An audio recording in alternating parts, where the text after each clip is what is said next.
A saludar a los que estén aquí en el chat presente: AMC, Olivia, Andy, Tolosa, Carlos Mendoza, seguidora de Yehoshua, Liu Corso, Verónica, OPG, saludos allá en Inglaterra, Verónica, Milma, Ángel, María, Rebeca y Yanine, Rianzares, Esther, Paula, son los que alcanzo a ver por aquí.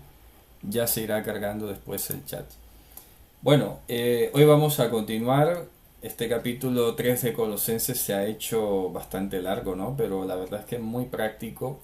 Creo que es una de las cartas donde hemos tenido la oportunidad de aterrizar esto en las líneas más sencillas y cotidianas, con herramientas prácticas para poder, digamos, aplicar todo lo que estamos aprendiendo aquí, ¿no? Entonces hemos venido hablando desde dos clases anteriores prácticamente que la esencia del capítulo es muy sencilla. Es una cuestión que podemos simplificar, como ya lo dije, entre el desvestir y vestir. Desvestir y vestir, que está bastante asociado con el hecho de que él despojó a las potestades, las exhibió públicamente triunfando sobre ellas en el madero, y luego pues a nosotros nos ha concedido, nos ha desvestido de esas vestimentas de esclavitud, nos ha dado las herramientas y el poder para desvestirnos del viejo hombre, y ahora nos está diciendo vestidos de nuevo. Entonces, este lenguaje de vestimenta definitivamente tiene que ver muchísimo, o un recordatorio tal vez, de lo que pasó en el Edén. Cuando dice que Adán y Javá estaban por fuera ya del Gan Eden, dice que Hashem los despachó, pero no los despachó de cualquier manera. Dice que los vistió, les puso unas túnicas de piel y los vistió. Y básicamente la vestimenta está asociada muchísimo con la identidad. Por eso, básicamente, si aquí aterrizamos lo de desvestir el viejo hombre, significa quitarnos la identidad del viejo hombre, y vestimenta o vestirnos es adquirir una nueva identidad. Y esto lo vemos inclusive también en los sacerdotes, en el testimonio del sacerdocio levítico. Dios le ordena a Aarón, o sea, a Moshe, para que le haga para Aarón unas vestimentas que alguna vez expliqué en una para allá, que eran de Tiferet y de Kabod, y que era de hermosura y de peso de honra. Esas son las vestimentas prácticamente en la que ahora nosotros estamos identificados como libres, porque esa es la clave. Por eso he explicado muchas veces que lo de ser Cohen, que traduce en sacerdote, significa ser libre, y que en la medida en que caminamos en libertad es que somos, lo vamos viendo en la medida en que somos más capaces de hacer lo que Dios nos ha dicho. Cuando hablo de libertad estamos hablando de rehabilitación. Es como el que se ha golpeado una parte del cuerpo y la tiene inhabilitada o discapacitada, y luego a través de ejercicios y a través de terapia va recuperando la movilidad y la funcionalidad hasta que llegue al 100%.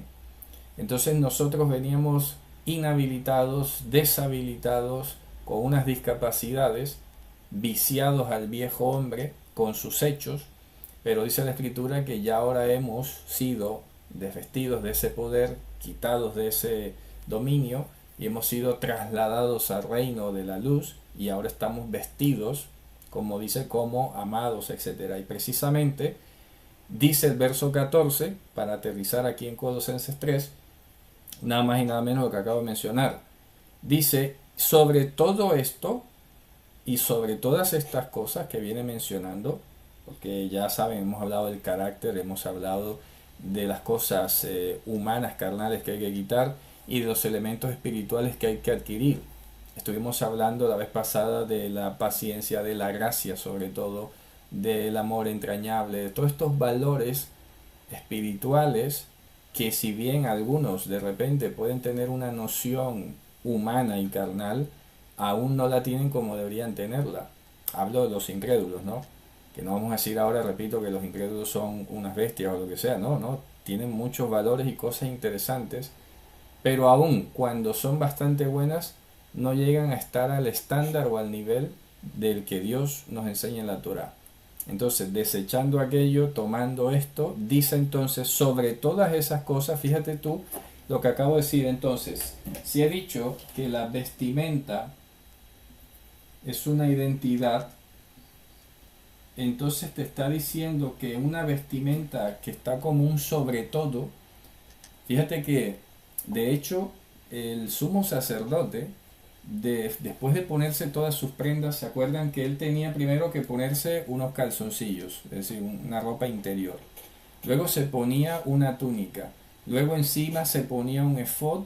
Luego encima se ponía el pectoral del juicio con las piedras. Se ponía el turbante, se ponía todo. Y luego encima de todo eso se ponía el manto. Que ha habido muchas discusiones sobre cómo lucía, etcétera, pero básicamente era eso, era un manto que lo envolvía todo, era la última vestimenta que se ponía.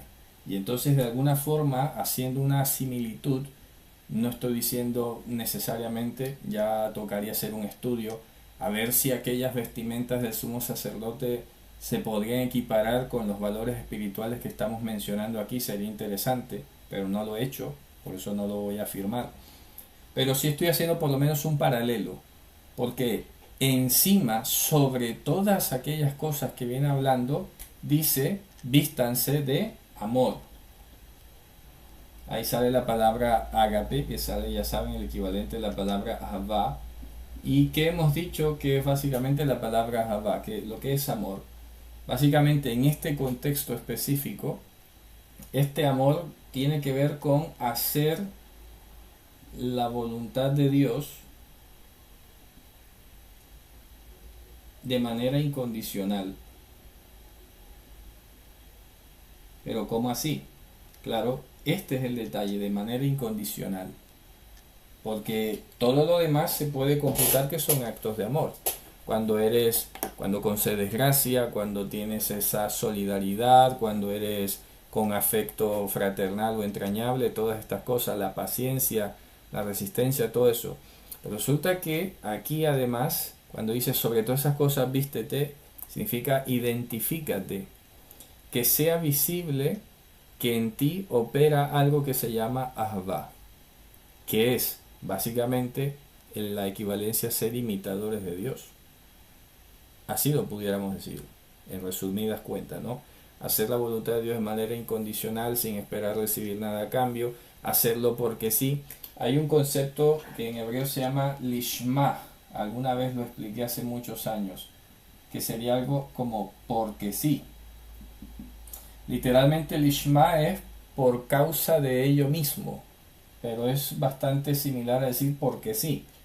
¿Por qué? Lishma, porque sí. Porque es lo que dice y es lo que hay que hacer.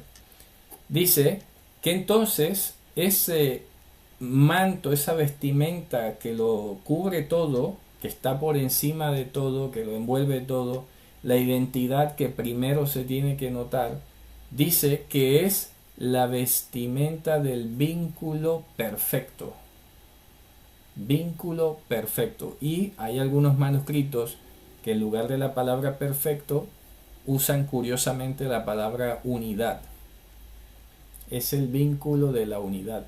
Tiene sentido, por eso se los comento, porque, bueno, sí, es verdad que el amor como vínculo perfecto significa que en función de la incondicionalidad es lo que va a garantizar al fin y al cabo que las cosas funcionen.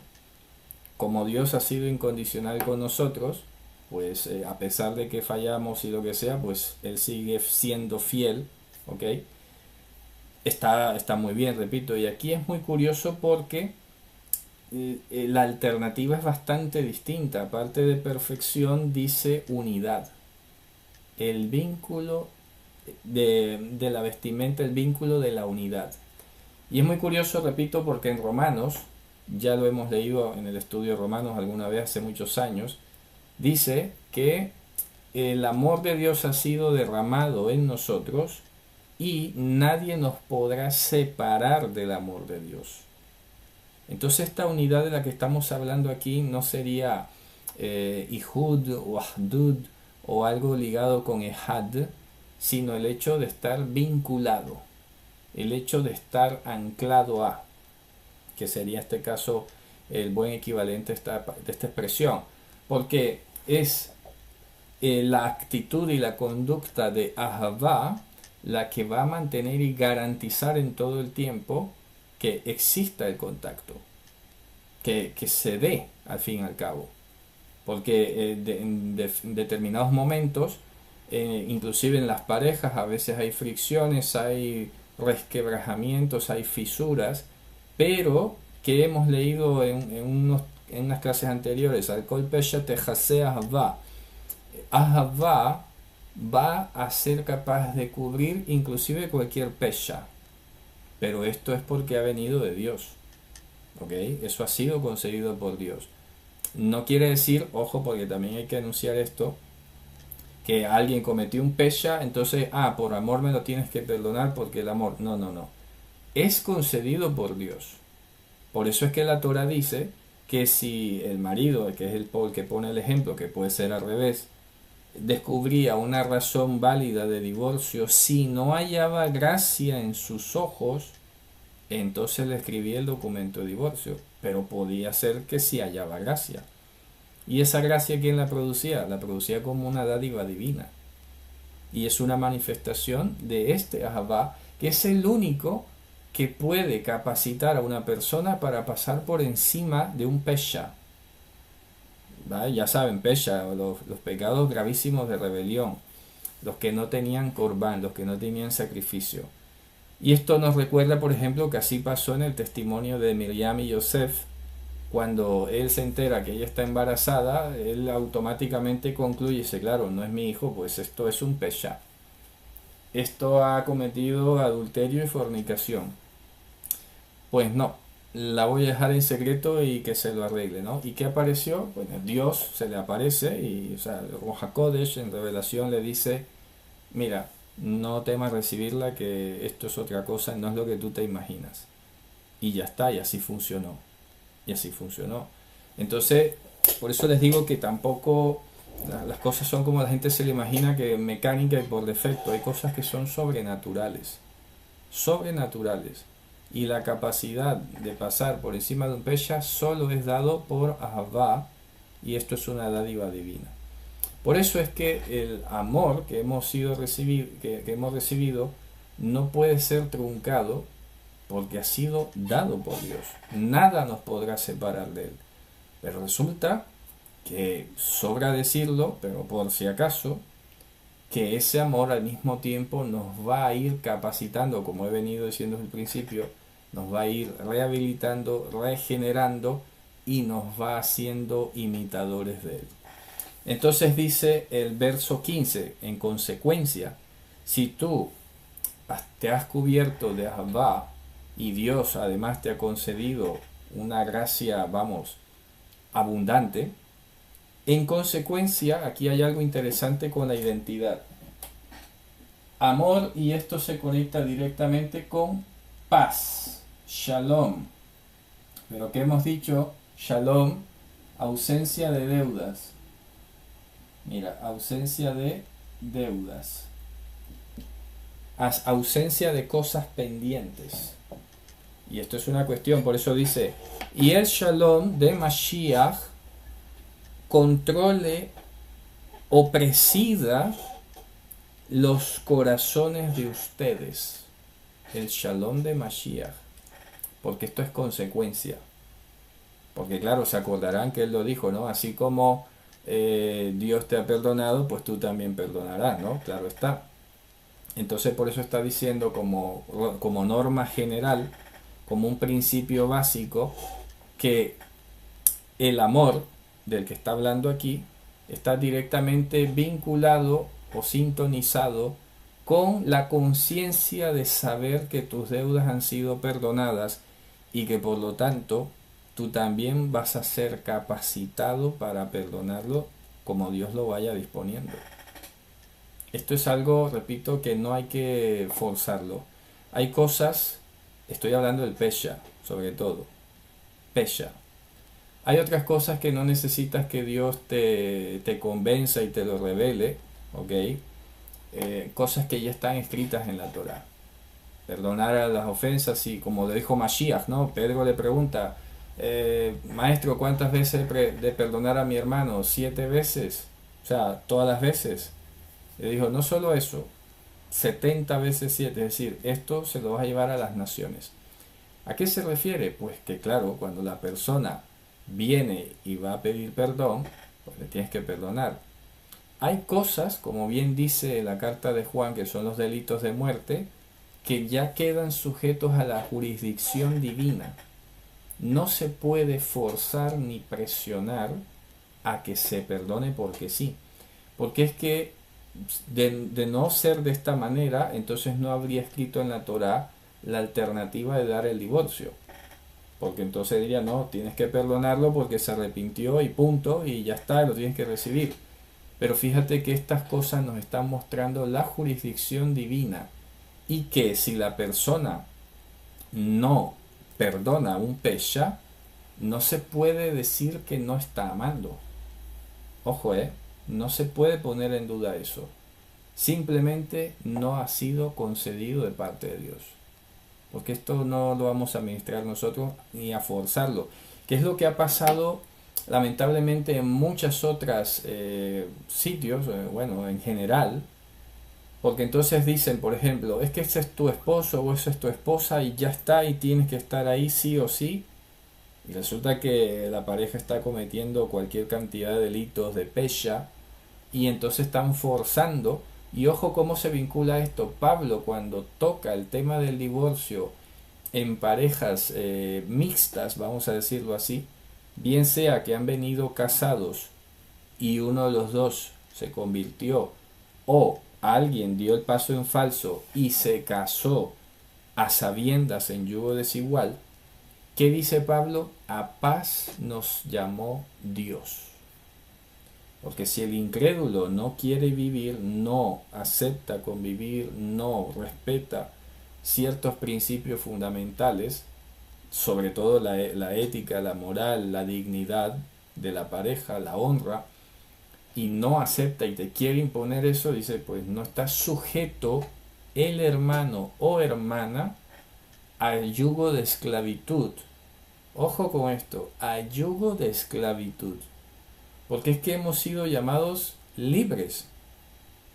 Libres en el hacer la voluntad de Dios, de tal manera que este tipo de conductas denigrantes están ya estropeando el concepto de la libertad y la dignidad que Dios nos ha dado. Entonces, oye, no lo acepta y además te quiere llevar a una vida indigna. Dice, mira, paz nos llamó Dios, ¿sabes? Y hasta ahí lo deja. Ahora, yo siempre he dicho, según qué circunstancia, porque es muy difícil dar reglas como si fueran, digamos, absolutas, pero en términos generales siempre he dicho que el incrédulo es el que tiene que optar por irse, o por lo menos manifestar que no aguanta eso y no quiere, ¿no? Pero no estoy tratando de insinuar que sea el creyente el que ponga las cartas y el que ponga a decidir y ya está, entonces me voy, ¿sabes? Ahora, eso tampoco quiere decir que te vas a aguantar un trato que además está inclusive penalizado por la ley del mundo, bajo el título es que lo tienes que perdonar. Ojo, estamos hablando de cosas serias, de cosas muy graves. Lo demás es lo demás. Pero por eso he hablado de lo que es el pesha específicamente, ¿no? Y fíjate que Pablo dice, a paz nos llamó Dios. Que no hayan cosas aquí entre nosotros. Entonces por eso está diciendo, el Shalom de Mashiach presida el corazón de ustedes, hacia lo cual también han sido llamados en un solo cuerpo. Ojo, a lo cual han sido llamados. ¿A qué? A Shalom. Hemos sido llamados a Shalom, ausencia de deudas, y hemos sido llamados a ejercer el amor, y hemos sido llamados entonces a un solo cuerpo, a un solo cuerpo. Entonces en este caso, ok, y no quiero que se malinterprete de ninguna manera, porque lo último, y eso lo aprendí de mis maestros de toda la vida, lo último que se va a proponer o optar es el divorcio. Cuando ya se han agotado, esto no es para tomárselo a la ligera, esto no es para decidirlo en un momento de consternación y de tribulación emocional, hay que tomárselo con mucha calma. Pero por ejemplo, una de las claves muy importantes es que si has sido llamado a ser un solo cuerpo en Mashiach, no puede ser que tú, o sea, la pareja que tienes, te vaya a estar apartando de ser pueblo. ¿Y cómo se aparta de ser pueblo? Precisamente esclavizándote. Esclavizando a través de qué? De un trato indigno, de un trato denigrante, de un trato que además te está humillando. Y repito, esto hay que verlo siempre caso por caso, etcétera, no como desde el punto de vista subjetivo, porque ya ves tú, cada quien se puede sentir humillado, pero no estamos hablando de cualquier humillación, estamos hablando del pesha. Y lo repito una vez más para que nadie vaya a pensar otra cosa, ¿no? Dice, porque también a esto han sido llamados en un solo cuerpo, y mira cómo termina diciendo, y sean, y aquí traducen, agradecidos. La palabra que sale ahí es Eucharisti. Pero la palabra agradecer ya la hemos explicado muchísimo a través de los salmos en otros estudios.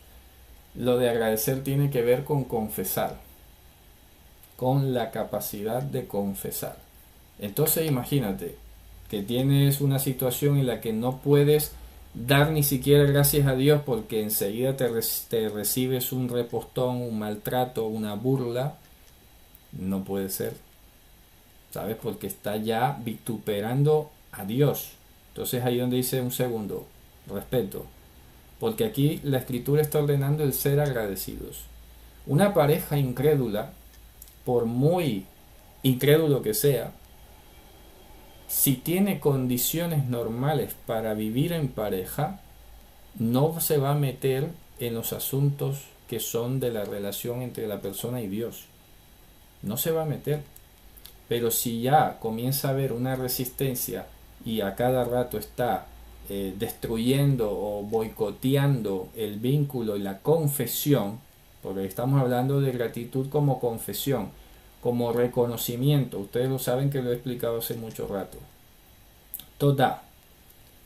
Y eso implica poder, repito, confesar a Dios en todas las cosas, en la comida, en la vida, en la salud y en todas estas cosas. Y esto, repito, no es de cualquier cotidianidad, de cualquier cosa sencilla. Aquí estamos hablando ya de abuso, de destrucción física y emocional. ¿Ok? Por eso dice, sean agradecidos. Entonces mira qué cadena tan espectacular que hay aquí. Amor, shalom, vamos a decir ahavá, shalom y toda. Tres pilares fundamentales a tener presentes. Y esto tiene que ser nuestra identidad. De manera resumida, Ahavá, que nos habla de la incondicionalidad, Shalom, que nos habla de cómo al aplicar esa incondicionalidad no hay deudas y se busca el camino del Shalom, que no hayan deudas, y tiene que haber siempre presente la Todá, la confesión y reconocimiento de que todas estas cosas provienen de Dios. Todas estas cosas provienen de Dios. Eso es el ser agradecidos. Y eres consciente de esto porque al tú venir a ser imitador de Dios a través de sus mandamientos, tú mismo inclusive vas a recibir gratitud. La gente, ya alguna vez lo he explicado a través de un salmo, ¿se acuerdan? Que lo he dicho, Yoduja kitaitiflach, significa te darán gracia y te reconocerán cuando hagas bien por ti mismo, cuando te hagas bien a ti mismo. Y no es una frase egoísta, es el hecho de que el cuidado empieza por casa, cultivas la relación con Dios, eso te lleva a beneficiar a los que te rodean y los que te rodean te van a dar toda. ¿Ok? Toda. Entonces, si nosotros al hacer la voluntad de Dios recibimos toda, imagínate qué tenemos que hacer nosotros con Dios.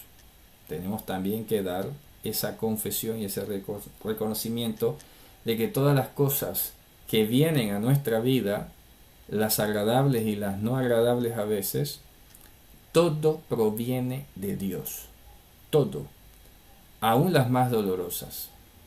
Entonces cuando, como bien decía Nehemías, ¿no? Es uno de mis versos favoritos. Tú eres justo en todo lo que ha venido sobre nosotros porque tú obras la verdad. Somos nosotros los que nos hemos apartado como reshaim, como condenados. ¿Ok? Pero Dios es justo y Dios es bueno. Que pasamos situaciones dolorosas, complejas, sí. Pero cuando tú confiesas a Dios, cuando tú reconoces la justicia de Dios, básicamente no te vas a salir disparado a actuar a tu manera. La Todá, para decirlo de manera muy concreta y precisa, o sea, aterrizada, la Todá te mantiene en humildad. La Todá te mantiene dentro del camino. ¿Sabes? Si no eres agradecido, si no reconoces que Dios es soberano sobre todas las cosas, lo más probable es que te vas a ir a buscar tu propia opción, tu propia salida. Pero la Todá te hace quedarte quieto, te da carácter, ¿sabes? Te mantiene donde tienes que estar. Por eso dice al final, ¿no? Sean agradecidos. Entonces tenemos amor, paz, agradecimiento. Interesante. El amor nos habla de la identidad, el shalom nos habla de lo de adentro, de nosotros, y la Todá es el instrumento que nos mantiene en órbita, que nos mantiene donde debemos estar.